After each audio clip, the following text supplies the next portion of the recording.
Mark Leahy, how do you estimate the situation between Russia and Ukraine? Is it dangerous? It's very dangerous. I don't think we can say that a war is absolutely certain, um, but the probability of it is definitely there. President Putin has not just put a lot of troops on the border, but he's talked up the crisis, not just internationally, but especially to his domestic audience. I mean, within Russia, his media outlets have more or less whipped up an atmosphere of hysteria, saying Russia is under imminent threat, that NATO must give in to the ultimatums, that Ukraine is dangerous. He's created a situation where he's said Russia is in danger. So if he doesn't act, if he doesn't do something, or if he doesn't come back with some concessions, then it's very difficult to see him being anything other than humiliated. So I think in a way, he's almost painted himself into a corner. And at the same time, the forces he has got on the border with Ukraine are very capable of launching a limited offensive. I mean, there's 100,000 plus, so they could attack in a number of places. What they would then need is support to follow on, because Ukraine's a big country, but he's certainly got a very powerful offensive capability there, and they're configured for an offense. They're not just configured to sit on the border, they're configured to do things.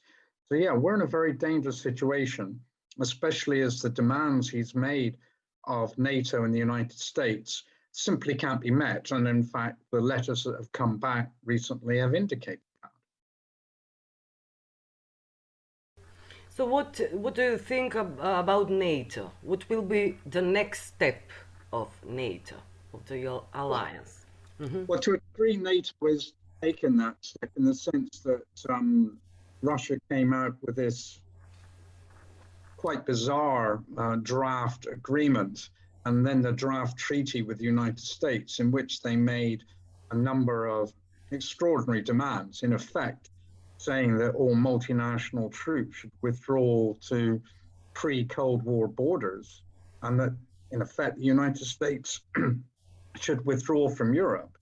So that was just a complete non-starter, let alone the demands they made about Ukraine having permanent neutrality. So the reply that NATO has sent back has basically rejected all the big demands, and then talked about confidence building motions and things like that, which even if Russia engaged with them, I don't think they could be configured as some kind of victory for Russia. And President Putin needs a victory. I think NATO is fairly unified now. It's not perfect, but it's fairly unified. Of course, the issue is, what will they do in Ukraine, which many people ask. Well, they're not a member of NATO. So what NATO will do with military force is very, very limited. But what you are seeing is more training, more weapons, usually on a bilateral basis.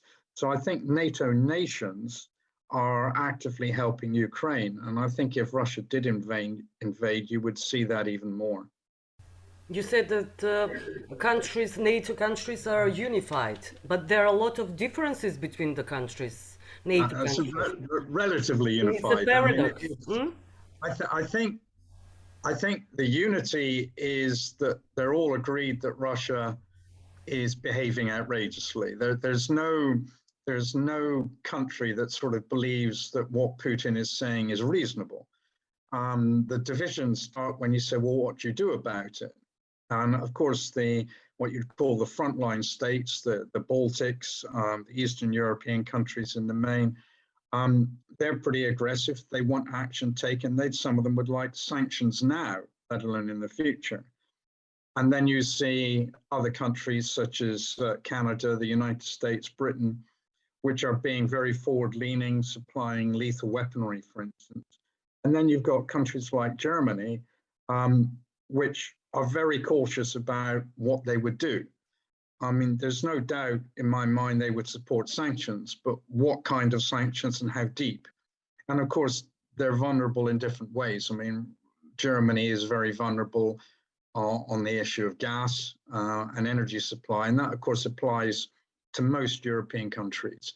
So I think the unity is definitely there in terms of seeing this as a problem, and there is a degree of unity in what they do about it, but once you start getting into things that really bite, then you start seeing that unity is still not yet arrived at, in my estimation. I'm no longer in NATO, of course. Yes, but you're really an expert. So, especially for the Russian influence, widespread as in the Balkans.